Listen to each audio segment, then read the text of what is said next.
There are very few things that can surprise me in fantasy. If you told me that this last week I scored 500 points, I'd be excited. I wouldn't believe it.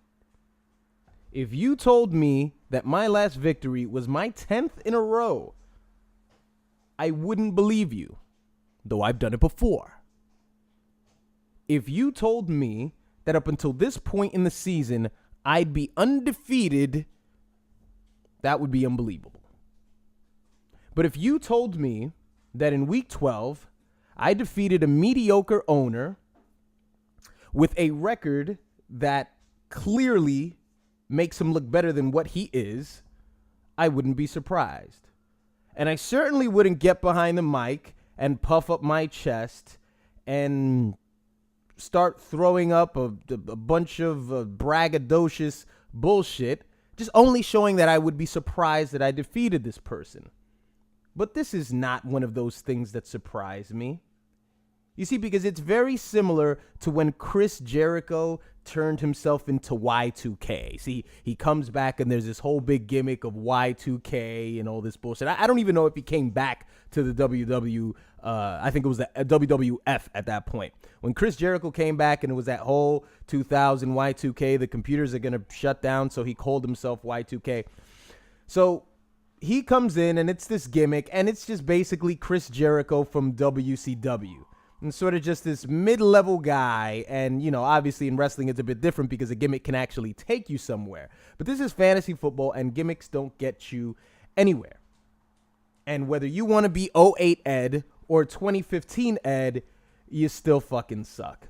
So defeating you is not a surprise. And you can tell by the tone in my voice that there is nothing but contempt for you because you do not belong in this league with me, sir.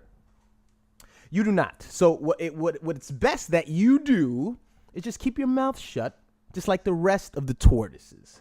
Because you know what you did. You know what Ed did?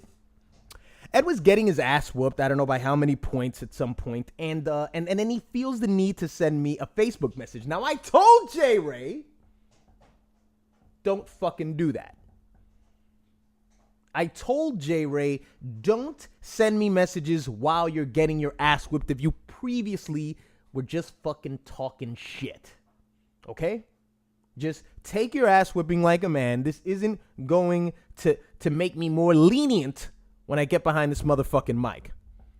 It makes no difference to me. Just take it like a man. What did you expect? That we were going to go back on messages and say, oh, yeah, well, you know, you tried and you... Of course, there is no trying. We didn't actually do anything. But in this game of Dungeons and Dragons with football players, you got your ass whooped. Okay? And that's why you're a fantasy tortoise. So, you know, all this shit that you said, and of course you understand what I mean by fantasy tortoise and fantasy hare. Obviously, the tortoise won the race. But all this, if you ask me the question, I'm neither. I'd rather be a tortoise, though, because the tortoise wins the face. All that shit, all that posturing and all that bullshit, and all those other videos, and now when you lose, a meaningless game, because like I said, this is what you feel you deserve. And had you won, this would have been the grandest thing of all. But you lost, just like everybody else in the season's been losing, so it's not a surprise. You've been dismissed. This is your Week 12 recap. Now let's get to the important stuff, the stuff that actually matters. And Ed, you are involved in this as well, so you might want to listen. As far as clinchers, we have 5 teams, count them, 5 teams that have clinched playoff spots. You have the Commish, you have Hensel, you have Ed, you have Dro, and myself. Dro has officially clinched his division, I think about a week ago. I haven't clinched a division technically, but with my record of 9-3 and Ed's record of 8-4, Ed could quite possibly take the division. If he wins next week, I lose, but he'd have to outscore me by 65 points. So although it is possible, it's very unlikely. My team would just, for anyone to get outscored by 65 points by anyone, would be extremely difficult. You would probably have to have, one of those ridiculous weeks like Paul had or like Ed had, just those kind of weeks that just, where your team just overperforms. And in the event of that, it's possible, but it's not very likely. So I will go ahead and say that I am the Macho Man division winner, and Pedro is the Ultimate Warrior division winner. So we won't be playing significant football in about a couple of weeks. So the other teams that have clinched, as I said, is, Ed, it's Hensel, and Orlando. Now, Ed has already clinched the third spot. You can't take it away from him, because although Hensel can match him up as far as victories next week by beating Ed, he would have to outscore Ed by about 80-something points. So as I said, although it is possible, it's not very fucking likely. So Ed has the third spot. So after that, it's pretty much just interchangeable between Orlando and between Hensel, and also between the other three people who make this week 13 a very interesting week. You have Paul with a record of 5-7, Joe with a record of 5-7, and Jay with a record of 6-6. Now here's where there's a flavor that's coming out of my mouth that I can't describe. That's just so amazing, and I can't use any adjectives to convey to you just how wonderful this fucking flavor is. Paul's got 995 points. Joe has 1,000. J-Ray has 961. My nigga, it is beautiful to sit here in week 13 and to watch you motherfuckers just have you, J-Ray, I know you're big on the Dark Knight. You know what's happening now? This is what's happening now. The Joker has situated you guys in a room, and he's got a stick. Only this time when he's doing tryouts. Wait, no. This is exactly like that scenario, because I thought there were two people. Yes, it's three. This is amazing. This is that tryout situation. We're going to do tryouts. We're going to break that fucking stick. We're going to leave one fucking stick, and we're going to lay it in the middle of the fucking floor. And you motherfuckers have to die for it. You have to murder each other. You have to fucking stab each other in the fucking heart. And it's exciting. I love it. But all right, let's get to the factual stuff. Let's get to the papers. Now, the commission is a lot better with these kind of details than I am. If I leave something out or something is incorrect at all, I don't know if you guys are the commission would really be the only person who would examine this, in depth. But, I'll try to see what I can do. Now, what Joe would need to get in is Joe has to win and Paul lose. Now, Paul doesn't necessarily have to lose, but if Paul wins, Joe has to outscore Paul. And as I said, Joe has 5 more points than Paul this season. Now, obviously, Joe is going against Jay, so if Joe wins, that would automatically bump Jay out of playoff contention. Because remember, they're playing for that one spot. So Joe has to win, and if Paul does win, then he has to outscore Paul. Paul's got the toughest matchup this week because Paul is facing me. And I don't say that to be a braggadocious dick. As I said, statistically, I am the last person that you would want to face. So it's not very likely that Paul's going to have the easiest go around this week. Of course, it's possible for him to beat me. Of course, I'll say that, but he's not. So, in my mind, this is just between Joe and Jay. Now, Paul needs to win, and he needs Jay to lose. Why does he need Jay to lose? Because Jay has 6 wins, Paul has 7. If Jay fucking wins, that's it. It's over. Jay wins, and he is in. Okay? So it's really just that simple. If Jay wins, he is in the playoffs. I would lean more towards that side. I would say that it's more likely for Jay to be the victor. Now, part of me thinks it's based on the matchups. And part of me would just, there's a certain part of me that would take a lot of enjoyment, and Jay knows this. A part of me that would take a lot of enjoyment in watching Jay not even make the fucking playoffs. I would love it. But at the same time, I kind of want Jay in the mix. So just to make things more interesting, and kind of to illustrate the point that I fucking think that Joe doesn't fucking deserve to even be in playoff contention. He doesn't deserve, because there were just some little mistakes that Joe made that he could have easily been in a better position. But Joe suffers from the same disease that Hensel used to suffer from, which is it's fantasy deadbeat-itis. Hensel has won his custody battle. He's in the fucking playoffs. So Hensel does care about his fantasy team. So I would say that it's more likely that Jay is going to come in. And, that's just the emotional side of everything. But I'll tell you this. Joe has Danny Woodhead and Stevie Johnson for the San Diego, I was going to say the Padres, for the San Diego Chargers, going up against the Denver Broncos at 4 p.m., 4:05, on Sunday. Now, Danny Woodhead is a running back, and the Broncos are the 14th ranked defense against the run. Now, that doesn't mean necessarily that Danny Woodhead's going to get shut out, but when you're dealing with Danny Woodhead, I've always had something against putting just ever starting, unless it is your very last resort, starting a guy like Danny Woodhead or Darren Sproles. It just because it's so unpredictable. It's so unpredictable. You just don't know what the fuck is going to happen. Joe obviously is hurt because of the injury to Allen Hurns, who's been producing wonderfully for Joe. He's the 11th ranked wide receiver. The last 2 weeks he hasn't been as strong, but he has an injury this week. He's got a matchup against the Tennessee Titans, who are the 18th ranked defense against wideouts. Danny Woodhead is obviously in the wide receiver running back slot.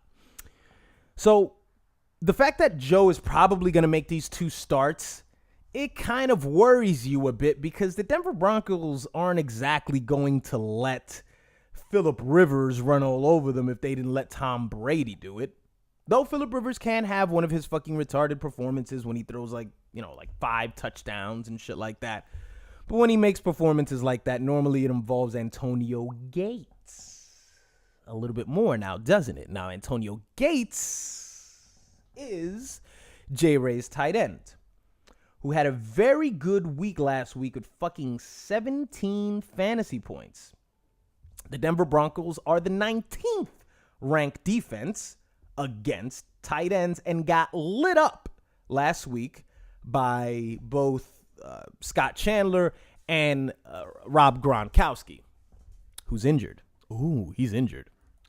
So I would say that J. Ray has the advantage in this. Obviously other matchup situations, it'd be very interesting to see what happens between Dez Bryant with no more Tony Romo, but it's a divisional game. It's Monday night, and the Redskins are the 27th ranked defense against the run. It's going to be incredibly interesting to see Odell Beckham Jr. against the Jets, though I believe that Revis is injured, so I don't even think he's going to be participating in that game. You've also got Coulson Palmer against the Rams, who are the 4th ranked defense against quarterbacks.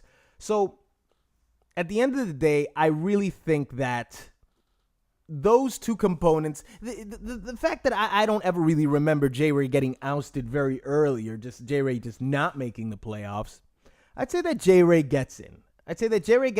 Especially because I'm not losing to Paul. Of course, I could be a dick and I could just lose on purpose and just bench all of my players. Wouldn't that be amazing? No, it wouldn't be amazing.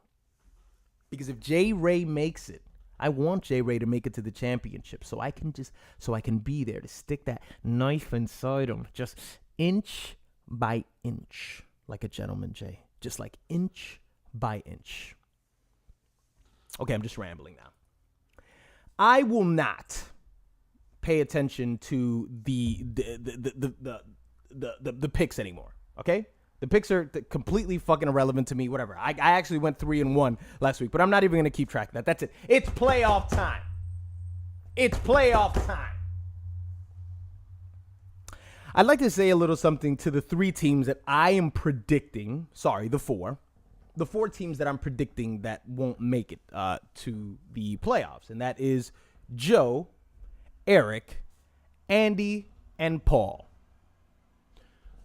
What's really amusing about the fact that these four teams, well, three teams really, it's amusing. I mean, Joe last season ended with a record, and I couldn't even believe this. I don't remember Joe having a season this bad, and obviously no one has ever had a season this terrible. I honestly don't remember Joe winning one game last year. I mean, literally, I don't remember the fact that he won one game. He was 1-12 last season. Joe was the only team to finish under 1,000 points with 951 points. Okay? Now, last season, our two division winners were Eric with a record of 10-3 and Andy with a record of 9-3. Last year, that was the Conan Barbarian division that Andy won, and the Terminator 2. These divisions, these names, they're horrible. They're horrible, and this needs to be revised. This needs to be better thought out because it just doesn't roll off the tongue well when you say, I am the winner of the Terminator 2 division. You know, the Terminator 2 winner. The Conan, I mean, I get it. Arnold Schwarzenegger. I get the humor. I understand, but they're horrible names. And this is not something that you approach me, that you come to me for at the beginning of every season. You kind of just say, oh, by the way, I'm just going to just give the divisions horrible names. These are our babies, man. You're not giving our babies a fighting chance. So our two division winners from 2014 aren't going to make it. Now, that's just official. Eric and Andy are just officially gone. And Paul, who was the highest scoring team last season. Of course, you know, again, I'm guessing and saying that Paul's not going to make it. Paul scored 1,368 points last season. I mean, just, you know, Eric was second with 1,254. You know, so it wasn't really even close. Paul was just fucking outscoring teams at will. And he ended with a record of 9-4, just right there under Eric. So it's very surprising that now these teams, two of them are dead. You know, two of them are, you know, on the bubble, fighting for their fucking lives over that stick that Heath Ledger has so generously placed in the middle of the room. They're fighting for their lives. But again, I do think that these are going to be your four losers for the 2015 season. And to you four losers, I say, draft better. I say, stop being cute. Andy, in two ways, stop being cute with the quarterback thing, and stop being cute by not trading. All right? It's a gimmick that you had. It was funny at the beginning, but trade. Otherwise, you're just going to be on that fucking sinking ship every season. That's always going to happen. I don't know how the fuck you won your division last year. I was second in the division with a record of 6-7, you know. But I was second and I made the fucking playoffs, which is what's important. So, yeah, it's very surprising to see that three teams that did so well last season they ain't shit this season. You know, and the best amongst them is fighting for his fucking life, and he's gonna fucking get punched in his chest this week, and it's not gonna work out well. So, the playoff teams for the 2015 season. Yes, I said it. It's official already. Okay? By ranking, the number one team this year, Bundy. The number 2 ranked team, Dro. The number 3 ranked team, Ed. The number 4 ranked team, Hensel. The number 5 ranked team, the Commish. And the number 6 ranked team, Jay. Yes, you've heard it first. I am not only the division winner, because it's very unlikely that Ed is going to outscore me. I'm not only the division winner, but I will most likely end up being the highest point scorer, which obviously last year you see that that's not always a given because Eric obviously had the best record, but Paul fucking outscored the shit out of everybody. So I'll finish off by saying this. And, you know, and I'm talking, to Ed. You know, I'm talking to J Ray. You know, I'm talking to you two guys. You know, when I get up behind this mic, you know, it is me talking shit. You know, it is me talking shit. It is me adding color to this fantasy league that otherwise nobody would, you know, give a shit. Nobody would ever say anything. We would just, you know, because most of us, we don't fucking play. We don't play or enjoy fantasy unless we're playing for money. I mean, I guess we'd always have to reconsider that for next season for some of these people to actually give a shit. So that's why I can appreciate Ed's zeal. You know, I can appreciate his, his posturing and all that stuff. Just like I can appreciate yours too, Jay. But when I get behind this mic, of course it's me talking shit. But what you have to appreciate and what you better fucking respect at the end of the fucking day is that I back this shit the fuck up. You fucking hear me? This shit is getting backed the fuck up. Ed learned that. And you've learned that in the past, Jay. And the rest of you motherfuckers have learned that as well. So let that be a fucking lesson to you, okay? Going into fucking week 12, where that's it. It's no longer important for me to do anything. Just fucking leave my team in there. And whether I lose, and Ed wins, will end up with 9 victories. And it's very unlikely that he's going to outscore my team by 65 points. You know? So that's it. Just kick back and relax and watch you fucking savages fight to the death. Me, Team Bundy. Go fuck yourselves.